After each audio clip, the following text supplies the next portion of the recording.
Hello Capricorn! Welcome back po sa ating channel, ang puro-purong Azul Pinoy Tarot 999. Salamat nga po pala sa mga likes, share, pag-subscribe, pag-suporta po ng ating channel, at pati na rin po sa mga taong di po nagsiskip ng ating ads, sa mga umu-order po ng ating products, at pati na rin po sa mga nagpapareading po sa atin. So, I have already shuffled the cards na nasa harapan mo po, Capricorn. Done pulling 3 cards. Those are love, the first card, second card, the middle, yung call, and then the last card is King of Air. Ayan, so, until now, the planet Jupiter is still in the sign of Cancer, and eventually, it will move in the sign of Leo in the middle of the year. So, if you are watching this, Capricorn, according to your, rising or ascendant sign, probably nasa 7th house mo po, nasa 7th house mo po, yung Jupiter, and it will move 8th house in the middle of the year up to next year, kasi ang Jupiter, about a year, isang taon po yun siya sa isang sign. Uranus in the sign of Gemini last year na pumasok sa ganung sign. So, 7 to 8 years, depende kung may retrograde. Neptune naman po, the planet Neptune, from 13 to 14 years, nasa sign po ng Aries. Pero sa ngayon, naka-retrograde pa po yan siya. Pero eventually, stations direct rin po yan siya this February. So, Neptune, the planet Neptune, and the planet of Saturn, pareho, sa sign po ng Aries. Kumbaga, magkakaroon po ng stellium sa sign po ng Aries, bombarded, jump pack yung mga planets. Kasi the last time na nagkaroon po ng ganun, that was last month lang din in the sign of Aquarius. So, this time, Aries naman po yan siya. So, Saturn is 2.5 year, Pluto, 18 years, minsan umaabot po ng 2 dekada. Sun, 30 days, 1 month, ganun. Tapos, Venus is 30 days up to 2 months. Depende kung may retrograde po. Ayan. So, sa mga pinanganak po, kung halimbawa, Capricorn, pinanganak ka between 1996 to 1998, magkakaroon ka po ng Saturn return. 2.5 year po yan siya. Magsa-start kayo pong February. The last time na nagkaroon po ng Saturn in the sign of Aries, that was long time ago, specifically from April 6, 1996 up to June 8, 1998. Ayan, so sa mga taong magkakaroon po ng Saturn return, you will have big lesson, kumbaga. Kasi ang Saturn is the planet of discipline, seriousness, and also the law and karma, the planet of karma. So, anything, na ginagawa natin na parang walang nakakahuli, wala namang nakakakita sa atin, di alam ng ibang tao, illegal man or pasikreto, nako, kapag kayan darating sa atin, big lesson din po yan siya. So, pansin mo kapag ka nag-30, 31 ang isang tao, diba? Nag-iiba yung aura. Yung the way na mag-isip ang isang tao, nag-iiba din po. Kumbaga, matured na po yan siya. So, nagsa-start yung Saturn return ng tao, 27, 28. Yung iba naman po, 29 and then 30. Ayan. So, kung halimbawa, if you're watching this according to your sun sign, so sun is, kumbaga, wala pa pong planets, wala pa pong satellites, moon, solar system. Kumbaga, siya lang po ang nandoon, yung sun lang po. Unlike sa rising or ascendant sign, basically, dyan din mahuhulog po yung first house ng tao. And then also, nagmamanifest na po siya into 3D, Kasi it represents the earth. Kumbaga, nagmamanifest na po yan siya. And then, the moon sign is thoughts, feelings, and emotion. Venus kasi, yung sa iba, very specific. Kung gusto po nilang manood about sa love, pinapanood po nilang kanilang sign na Venus. So, ayan, lagi kasi yung sinasabi, share ko lang, lagi kasi yung sinasabi ng mga tarot card reader na kagaya ko rin po. If you're watching this according to your sun, moon, rising, Venus sign, north node, yan po yan sila. Gets? Ayan. So, Saturn in Aries, beginning of a major astrological transit that asks you to take your goals, to take your direction, or yung dreams mo po more seriously. Capricorn. Saturn in Aries 2026 is a call to grow with intention, get grounded in reality, and build something meaningful that can stand the test of time. Becoming more serious, becoming more disciplined, following strict routines. Ayan, so may kailangan tapyasin sa freedom, even sa comfort. kung usual na ginagawa mo siya, Capricorn, from Monday to Friday, kapag ka dumating na siya, no, yung sa Saturn in Aries, Monday to Saturday, or iba sa inyo magiging Monday to Sunday. Grabe, grabing schedule, grabe yung pagiging busy talaga. So, mas mag-i-engage pa talaga sa trabaho for bigger rewards, for long-term success. Kung halimbawa, lagi pong lumalabas-labas, halimbawa kumakain sa restaurant, mga masasarap, mamahaling pagkain. So, this time, magtitipid, magiging masinop pa. Tapos, pagpigil sa sarili, ay, saka na lang. Ay, wag na lang muna. Ayan. Ay, masarap kumain ako. Kaya kailangan pong control sa sarili.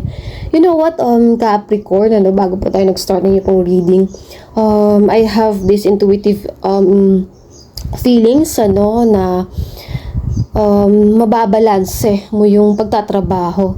Siguro parang hina-hype mo yung sarili mo kasi may narinig akong music, or some of you this year, maraming pupuntahan, siguro party, kasi yung lakas yung sound na narinig ko habang nagme-meditate ako sa energy mo, Capricorn. So, balance lang din, yung pagtatrabaho, seryoso, disiplinado, stricto sa oras, well-organized na tao, hardworking na tao, ganyan. Tapos, may araw talaga, na ilalaan sa ganung bagay na talaga mag-i-enjoy naman. Okay, so, Neptune in Aries invites you to step into a new vision, new dream, and leave things behind like fantasies, illusions, or even deceptions. You are being asked to take action on your dreams, being called to hit the gas. Yan, hitting the gas, Capricorn. Moving forward, a lot of progress, and you will also want to prioritize doing healing inner work. Ayan, so Neptune, spirituality din po yan siya. And then Jupiter in the sign of Leo in the middle of the year and till next year. Kasi may ibang tao na mafe-feel nila agad-agad, then may iba naman po later pa. Okay, so this transit signifies expanded identity, creativity, and leadership, bringing generosity, warmth, and a desire for recognition. A time when themes of self-expression, leadership, creativity, and the inner spirit are emphasized for everyone, encouraging bold, visionary action and desire to live authentically. Ayan, to live authentically.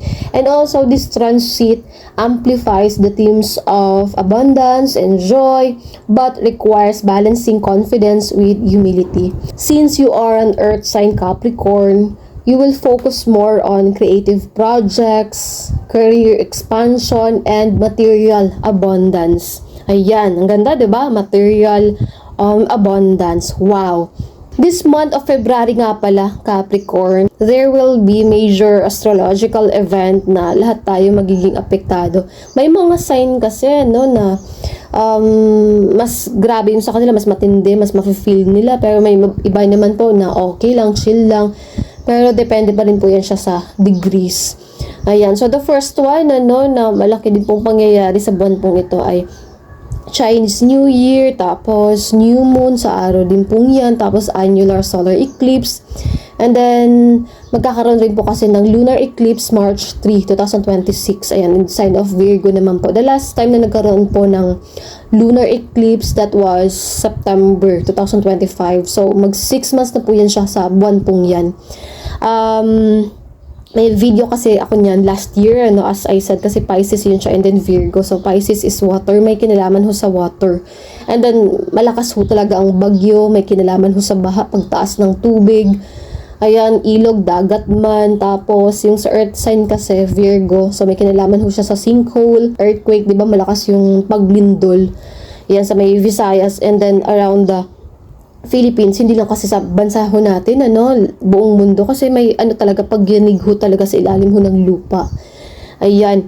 And then, magkakaroon rin po ng, yung start po ng, Ramadan po ng mga kapatid po nating Muslim.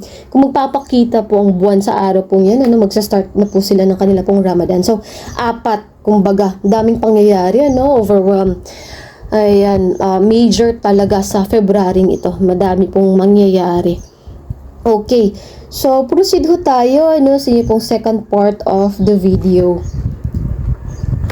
Okay, so Capricorn. So the first card na lumabas ho sa'yo is the love card. Wow. Wow. Kasi ano, 'di ba? Jupiter is still in the sign of Cancer. That is your seventh house. Seventh house is partnership, relationship, clients, customer, relationship. The first card na lumabas ho sa'yo, Capricorn, ay love card, number 6. So, siguro birthday mo sa 6. Ayan, very significant, ano? Yung 6, may Leo sign na nandito sa may isang poste. Ayan, so love is card of relationship, union, unity, oneness, kumbaga, maganda yung yung love department, and then marami pa pong mga mangyayari tungkol po sa love in a good way. Tapos kasakasamang taong ito, pag-explore po ng mga lugar, pagpunta sa mga ganung lugar na kasamang taong ito, exploration, ano. Jupiter in 7th house highlights about relationship, about love, nag-engage sa ganung bagay, a lot of romance. And then also sa mga tao kapag ka nagkaroon po ng ganung transit, ano, nagpapakasal, higher level ng commitment, ganun. Kung hindi man po magpapakasal, ano, higher level of commitment. Yung iba naman po, I can see na, ano, yung sa celebration, ano, yung sa anniversary. So, kumbaga, a lot of love, a lot of passion, spark, and then also creativity, a lot of exploration, kasamang taong ito, ganun. And then also, 7th house po, ano, client din po yan siya, as I said. So, nag-engage rin po sa pag-connecta sa ibang tao. Kung halimbawa may business, ganun, importante din po yung sa connection. Para nang sa gayon, mas makilala yung product, mas makilala ka. Para nang sa gayon, mas marami pa pong magtangkilik ng mga product mo, mga binibenta mo. So, importante din po yung sa connection. And, siya nga pala, Capricorn, paalala ko lang din, kasi next year, this year, up to next year, yan, kasi 1 year, yung, the sign of, Jupiter in your 8th house. 8th house ho kasi is, the money of your partner, the money of your spouse. So, mas magiging maganda tungkol ho sa pera ng asawa mo po. Siguro may extra pa po siya. Siguro ma-promote siya, ganun. Or di kaya mas magiging generous pa po siya sa iyo. Good provider, kumbaga. Good provider, grabe yung, stability, security sa taong ito, sa partner mo, ganun. Pero at the same time, careful ka din po sa mismo mo pong pera. Opo, and then also careful din po sa pag-uutang. Wala naman pong problema, kung gusto pong umutang, 'di ba? Wala naman pong problema kung gusto po natin mag-loan kasi pera mo pa rin, ikaw lang din naman magbabayad, 'di ba? Pero ang tanong, hanggang kailan mo ba siya mababayaran? At saka kaya ba ng sakit ng ulo? Baka kasi ma-extend, at saka yung prone talaga sa mga tao na matatempt ka talaga, na lalapit sila sa'yo na magpapautang. Tapos masashock ka, malaki pala yung tubo, yung interest. Tapos natagalan ka pa ng pagbayad, sakit ng ulo.